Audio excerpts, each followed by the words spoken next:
오늘 말씀은 에베소서 5장 8절로 14절까지 말씀, 에베소서 34번째 강의로 전하도록 하겠습니다. 10주년이 와서 순서를 조금 다시 되돌려서 지난주 그리고 지지난주 거기에 대한 말씀을 드렸고, 이제 다시 원래대로 원위치해서 돌아왔습니다. 그래서 우리가 5장 1절부터 7절까지 있는 말씀에 대한 부분을 다시 한번 조금 기억을 되돌려야 되는데, 그런 말씀이에요. 이 에베소 교인들, 즉 믿음의 사람들은 요즘 흔히 유행하는 트렌드 범죄, 거기에 너희들이 빠지지 말라, 그런 말씀이에요. 그래서 대표적인 것이 바로 헛된 말, 속이는 말, 그리고 또 욕망에 대한 말씀도 드렸습니다. 그래서 그것을 이길 수 있는 것이 대안으로 감사하는 말을 해라 하는 말씀을 여기 전했다는 거 여러분들이 기억해 주시고, 그리고 두 번째로는 헛된 말, 너희를 속이지 못하게 하는 그런 말은 어떤 거냐 하면, 그렇죠. 죄가 관영하다 보면 그 죄는 사실 우리 삶 가까운 데서부터 오게 되어 있거든요. 우리가 살아가는 삶 속에서, 즉 그 시대적 흐름에 의해서, 분위기에 의해서 죄가 나도 모르게, 그리고 내 안에, 우리가 크리스찬이잖아요. 그리고 교회 안에도 들어오게 된다. 그래서 요즘 누가 그렇게 믿음 생활하는 사람 있어? 너희 부부가 요즘 생활하는 사람 누가 있어? 오히려 옳은 그리고 바른 믿음을 가진 정상적인 가정들이 되려 비정상이 되어버리는 그런 게 너무 많다 보니까 너희가 거기에 유혹에 빠지지 말라. 너희들은 크리스찬이고 하나님의 백성들이다. 그런 말씀을 드렸습니다. 그래서 오늘 말씀은, 그래서 너희가 이제는 주 안에서 빛이다. 빛의 자녀들처럼 행하라. 왜 우리가 빛의 자녀로 살아가야 합니까? 우리는 당연히 하나님의 자녀이니까 빛의 자녀로 살아가야지요. 제가 이런 말씀은 늘 관념적이다, 그런 말씀을 드렸습니다. 빛의 자녀로 믿음으로 살아야 되는 이유는 성경에서도 명백하게 나왔지만, 하나님의 시각에서 바라보게 되면 하나님은 세상을 창조하셨고 세상이 죄로 어떻게 무너졌는지, 세상 속에서 믿는 자들이 어떻게 살아가야 하는지 너무너무 잘 아시는 분이다, 이 말이에요. 그래서 우리가 빛의 자녀들처럼, 하나님의 자녀처럼 살아내지 못하면 백전백패라는 것을 하나님이 너무너무 잘 아신다. 그렇기 때문에 너희들이 세상의 방법으로는 믿음으로 승리할 수 없다라고 말씀하는 거예요. 삶 자체가 능력이 되어야 능히 이길 수 있다. 여러분, 삶 자체의 능력은 단순간에 갖춰지는 것이 결코 아닙니다. 너희가 전에는 어둠이더니 이제는 주 안에서 빛이라. 빛의 자녀들처럼 행해라. 단순히 어둠에 있었다가 아니라 존재 자체가, 우리는 예전에 그리스도인이기 전에 완전히 어둠의 그 정체성에 있었다, 그런 내용이에요. 존재 자체가.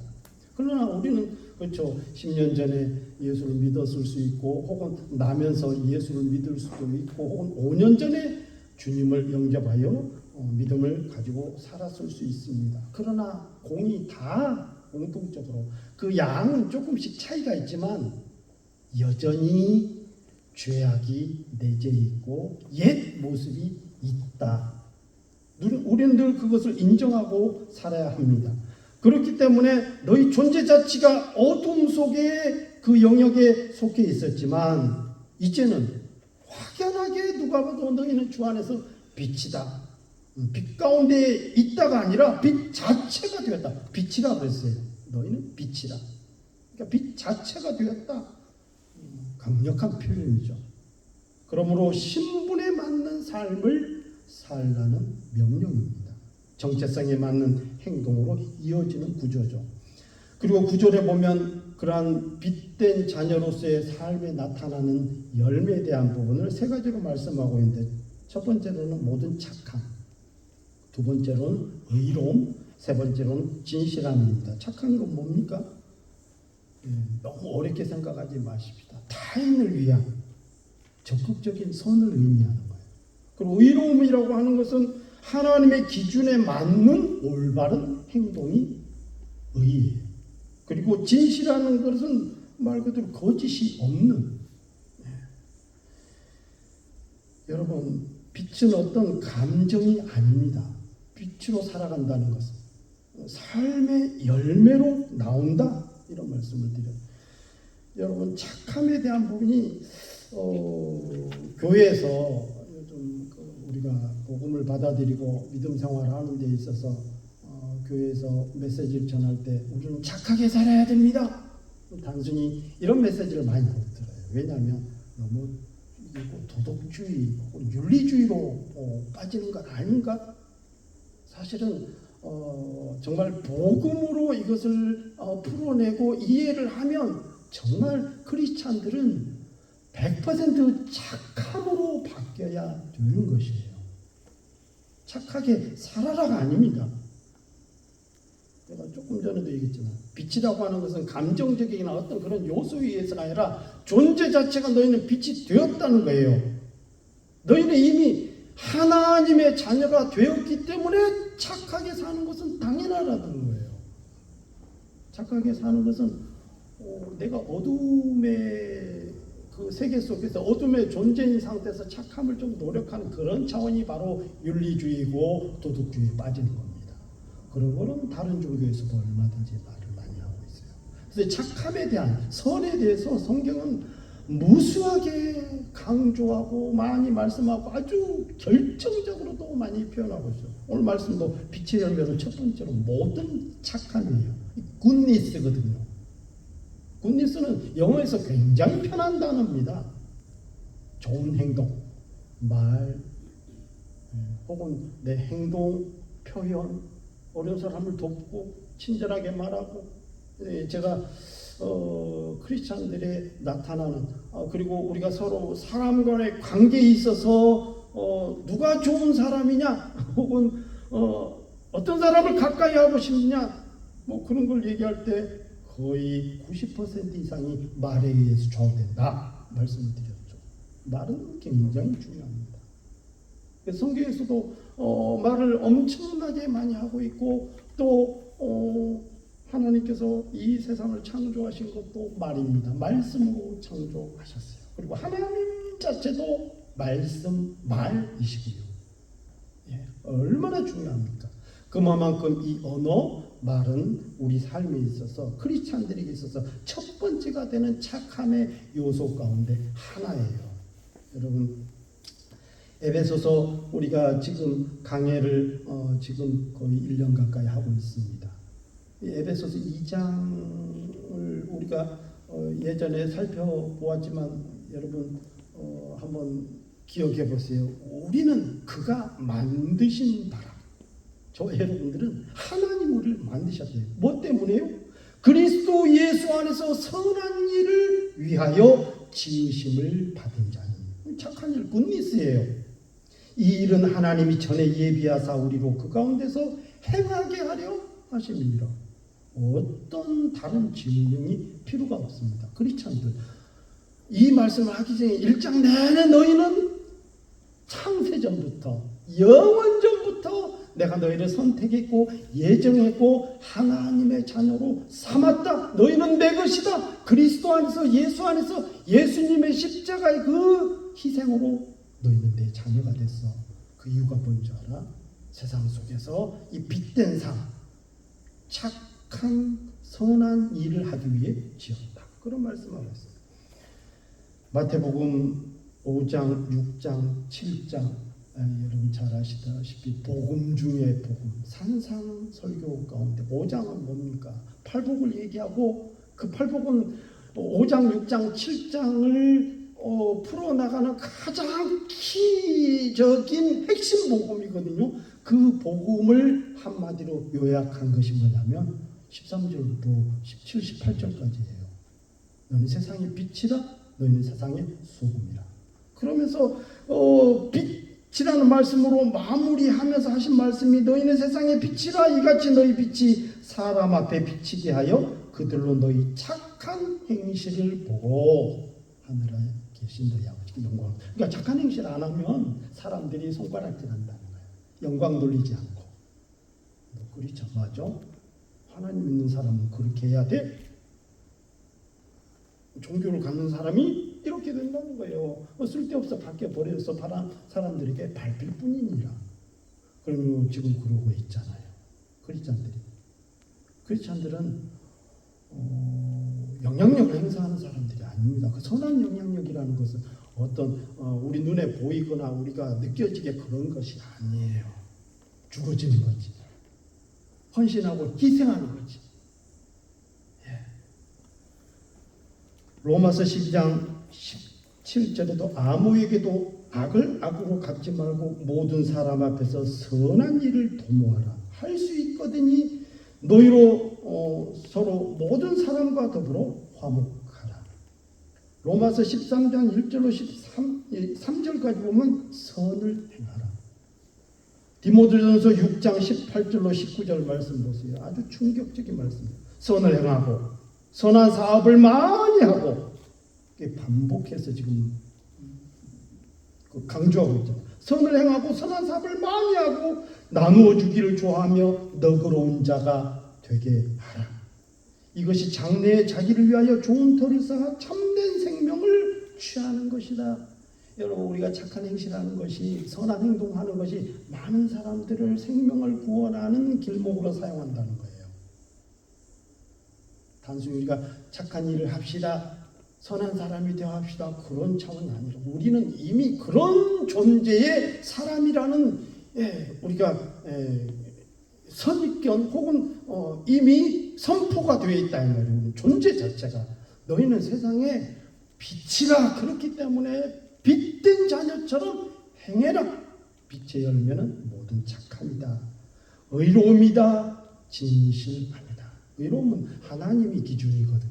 하나님이 보실 때에 맞는 올바른, 하나님이 기뻐하시는가? 여기 보면요, 10절에 보면 바로 나옵니다. 주를 기쁘시게 할 것이 무엇인가 시험하여 보라. 우리 한글을 보면 지금 이제 개역개정 4판이라 상당히 그 헬라어 혹은 히브리어의 원문에 가장 가까운, 오히려 영어 성경보다 더 많이 번역이 자세히 되어 있고 더 정확히 가깝습니다. 그런데도 우리가 읽다 보면 이해가 안 돼요. 주님을 기쁘시게 할 것이 무엇인가 시험하여 보라. 뭘 시험한다는 거예요? 테스트? 그런 의미가 아닙니다. 그래서 제가 영어 성경을 또 찾아봤어요. 근데 뭐라고 표현했냐면 finding out what is acceptable to the Lord 이렇게 되죠. 주께서 acceptable, 즉 인정할 만한 것이 무엇인지, 주님이 받아들이고 주님이 너희를 인정할 만한 것이 무엇인지 finding out, 분사 형태로 되어 있거든요. 찾아내는 것, 발견하는 것, 분별하는 것. 그러니까 너희 삶 속에서 현재 분사형이니까 제가 현재형에 대해서는 무수하게 이제 말씀 많이 드렸죠. 현재형은 항상 그 자리에 머물러 있는 거예요. 우리나라 언어처럼 내가 잠시 설교하고 그다음 끝나는 일회성이 아니라 계속 오늘도 내일도 매 순간 내가 이 일 하는 데 있어서 하나님이 인정할 만한 것인지, 하나님이 좋아하시는 건지, 하나님이 기뻐하시는 건지. 그러니까 뭘 먹어도, 요리를 해도, 청소를 해도, 일을 해도 우리 하나님이 기뻐하시는 일이면 그것을 충성을 다해서 하라는 거야. 혹시 손해가 납니까? 억울한 일을 당합니까? 하나님이 기뻐하시는 일이라면 충분히 감내하고 감당하라는 거죠. 그것이 바로 그런 시험해보라. 그래서 이 헬라어 같은 경우는 시험하다, 검증하다, 가치가 있는지 분별하다, 인정하다. 그래서 이 단어는 그 원문의 의미가 왜 이런 단어가 쓰여졌냐면 금속을 불로 연단해서 진짜인지 가짜인지 판별하는 그런 단어에서 유래되었답니다. 시험하여 보라라 하고 하는 이 단어가. 그러니까 우리나라 말하고는 조금 뉘앙스가 많이 좀 차이가 나죠. 그러니까 구분해라, 분별해라, 계속 분별하며 살아가는 상태, 스테이, 즉 유지해라, 그리고 머물러라. 어떤 상태로요? 하나님이 일을 기뻐하시는가? 그럼요. 우리가 어떤 일을 할 때 하나님이 기뻐하시지 않는데 그걸 안 하면 되는 거예요. 이미 우리에게는 그것을 구분할 만한, 그리고 판별할 만한 충분한 신앙적인 분별력이 다 있습니다. 어떤 정도의 조금 미세한 차이는 있을 수 있지만 그러나 그 정도까지는 충분히 능히 감당된다. 그래서 한글에서 오늘 성경에 나와 있는 편대로 시험해 보라는 테스트 느낌이 강한 어떤 그런 어감이지만 진짜 의미는 옳은 것을 판별하여서 채택한다, 그런 뜻입니다. 그리고 11절에 보면 너희는 열매 없는 어둠의 일에 참여하지 말고 도리어 책망하라. 어둠은 빛의 열매를 맺을 수가 없습니다. 제가 이 말씀을 준비하면서 예전에도 그렇죠, 신앙적으로 조금 정립이 덜 되었을 때 가끔 저 사람은 교회를 다니기는 하는데 정말 믿음의 사람이 맞은가 싶을 정도로 제대로 된 믿음의 사람은 아닌 것 같은데 왜 잘 되지? 쉽게 말하면 저 사람 저렇게 쉽게 범죄하는데 왜 이렇게 잘 되지? 뭐 그런 거죠. 우리 청년들도 그런 질문을 많이 할 거예요. 아빠 엄마는 고생하면서 주일 열심히 하는데 왜 이렇게 잘 안 되지? 예를 들면 혹은 저 사람 믿음의 사람들이 열심히 노력하고 정말 주를 위해서 헌신하고 정리하고 정말 희생하고 법이 없어도 살 것 같이 살아가는 사람인데 왜 이렇게 잘 안 풀리지? 다 그런 질문이 있으시잖아요. 여기 있는 말씀을 보면 너희는 열매 없는 어두움에 참여하지 말고 도리어 책망하라, 이 말씀을 곰곰이 곱씹어 보면 어둠의 일에 있는 사람들이 열매가 더 있는 것 같고 그럴 때가 많다 이거예요. 너무 어렵게 생각하지 마십시다. 어둠에 있는 사람들, 즉 우리가 교회 안에서 혹은 믿음의 사람 가운데 나는 크리스찬이라고 하면서도 불법을 자행하고요, 쉽게 거짓말하고 혹은 쉽게 다른 사람들에게 어려움을 주고 억울한 일하고 사기치고 뭐 여러 가지 하는데도 다 잘 된다. 잘 될 수 있죠. 그러나 그 기준은 세상의 기준이고 세상의 열매이지 빛의 열매가 아니다. 어렵게 생각하지 마요. 쉽게 빛의 열매가 아니다. 예수님은요? 예수님은 잘 됐나요? 바울은요? 사도들은? 많은 믿음의 선진들은 히브리서 11장에서 말씀하고 있는 그 믿음의 사람들 몇 명이 하나하나를 다 살펴보면 아브라함 같은 경우도 자기 아버지 집에 있는 곳이 많은 사람들이 인정함을 받고 또 유력한 자였고 정말 족장이었잖아요. 족장이라는 그 당시는 왕이 없었으니까 왕 같은 신분의 사람이었고 그 가솔들만 해도 수백 명이었잖아요. 잘 먹고 똥똥거리고 얼마든지 명예롭게 살 수 있음에도 불구하고 그는 믿음을 택했고, 왜? 자신은 하나님의 부르심이 있었고 그것을 알게 되었고 하나님을 만났고 그 말씀에 의지해서 믿음으로 쫓아가서 갈 바를 알지 못한 곳에 가서 그곳에서 하나님의 나라를, 믿음의 터전을 세웠어요. 그러면 인간적으로 생각하면 많은 명예를 잃었어요. 어떻게 보면 잃는 것보다 나았죠. 물질적으로도 그렇고 여러 가지. 그 이후에 모든 믿음의 사람들이 다 그렇다고 하는데, 그런데 성경은 이런 사람들은 세상이, 제가 말씀드리죠, 세상이 감당하지 못할 사람이라고. 그러니까 세상하고 전혀 세상이 그들을 이게 적합하다고 여기지 않는다. 즉 세상이 그를 감내할 수 없는, 이길 수 없는, 그래서 우리 성경 표현대로 의역이 된 거죠. 도저히 세상이 그를 감당할 수 없는, 세상에 어떤 어려움이 와도, 억울함이 와도, 힘듦이 와도, 고통이 와도 그런 거하고 관계없이 믿음을 선택하고 믿음의 열매를 내고 믿음으로 살아가고자 하는. 그래서 우리는 모릅니다. 하나님 앞에 우리는 전혀 몰라요. 이 땅 위에 나타난 것으로 판별할 수 없는 겁니다. 믿음이라고 하는 것은. 안 그러면 성경이 다 틀렸잖아요. 예수님은 아이고 우리가 듣기 좋고 우리가 읽는 글로조차 인류를 위해서 십자가에서 고결하게 희생하셨어.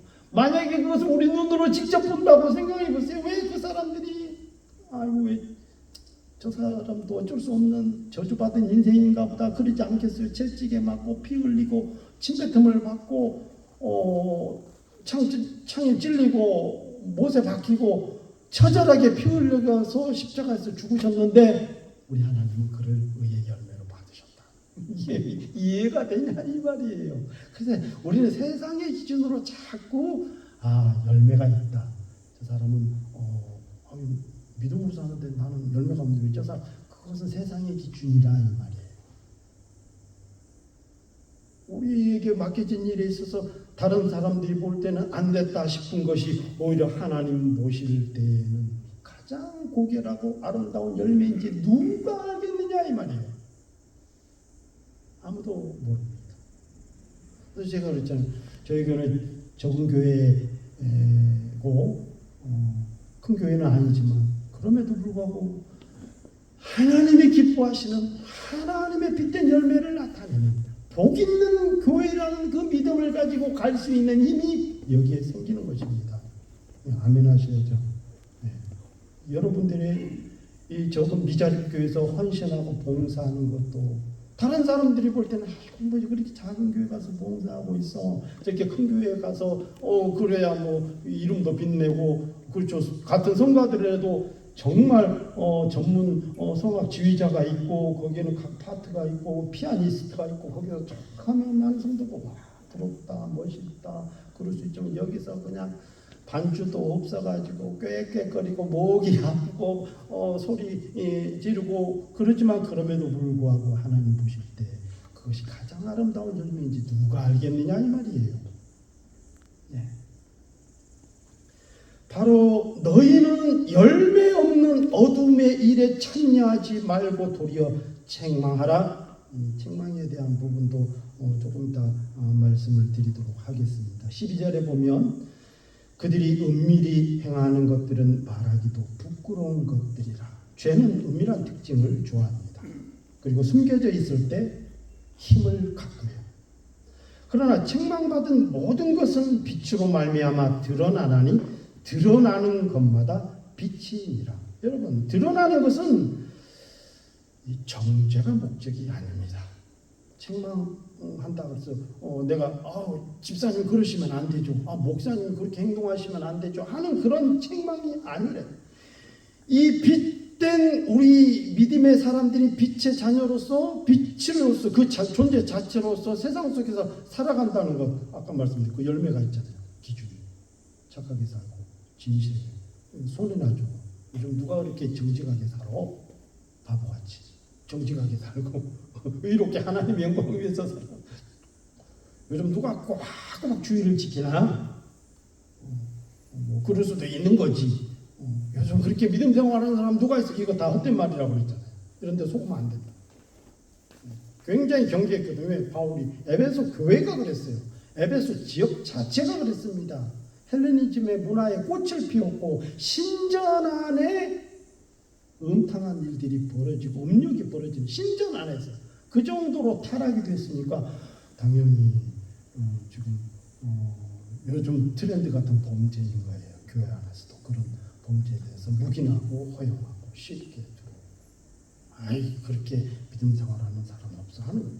그렇지만 그런 것들과 함께 하지도 말고 쫓지도 말고 참여하지 말고 도리어 책망하라. 책망하는 것은 어떻게 되는 거예요? 여러분 생각하세요. 우리가 빛으로 살아가면 다 드러나게 되어 있다는 거예요. 그게 보충 말씀이 13절. 그러나 책망받는 모든 것은 책망에 대한 부분을 다시 얘기하고 있잖아요.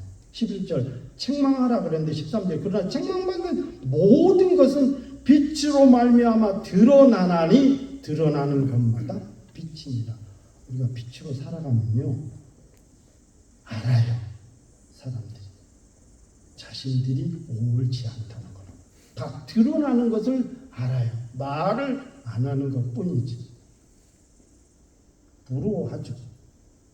표현을 안 하는 것뿐이지. 그러니까 직역하면 그러나 모든 것은 빛에 의해서 책망받을 때 드러난다. 왜냐하면 드러나는 모든 것은 빛이기 때문이죠. 어둠이 드러난다 이렇게 표현하지는 않습니다. 빛이 드러나는 것이죠. 이 말씀의 구조를 보면 그러니까 세상은 지금 당연히 어둠이라는 거예요. 그러니까 빛된 삶은 우리 저와 여러분들인데 말씀대로 믿음 안에서 믿음을 지키고 말씀대로 순종하면서 살아나가면 드러난다는 거죠. 그 드러나는 것은 사람들에게 굳이 네가 그거 잘못됐다 어쩌다 그게 아니라 내가 이렇게 살아가는 삶 자체를 이미 책망이 들고 다 드러나서 알고 깨닫게 되는 거죠. 그것은 한마디로 빛으로 나오는 기회가 되는 것이고요. 회개의 가능성이 생기는 것이고요. 변화의 변곡점이 되는 것입니다.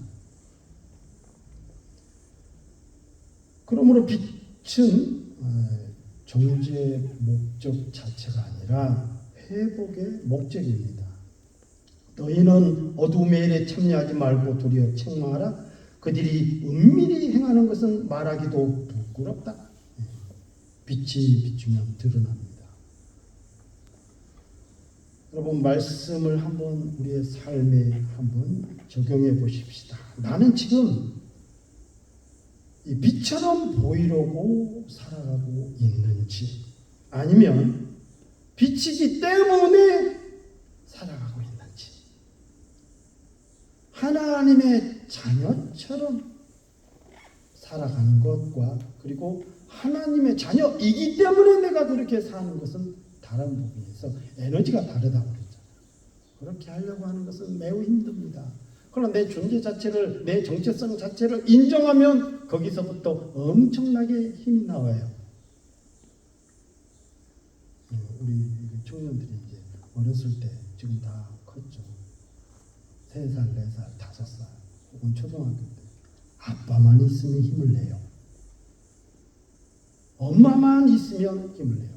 엄마한테 이룰 거야. 왜? 자기의 정체성의 에너지가 내 백그라운드에 지금 누가 있다는 것은 너무너무 잘 아니까. 혼자 있을 때는 그렇지가 않습니다. 근데 저와 여러분들이 하나님이 백그라운드고 당연한 거고요. 그것을 지금까지 내내 말씀하셨으니까 너희들은 빛이다. 나는 빛이고 나는 하나님의 자녀이기 때문에 벌써 에너지가 다르다는 거죠. 은밀한 그리고 어둠의 죄악함에서 내가 빛된 삶을 살아낼 용기가 있는가? 그리고 주님이 기뻐하시는지를 실제로 분별하면서 살고 있는가? 이게 삶의 적용이고 여러분들이 삶을 살아가면서 던져야 되는 질문입니다.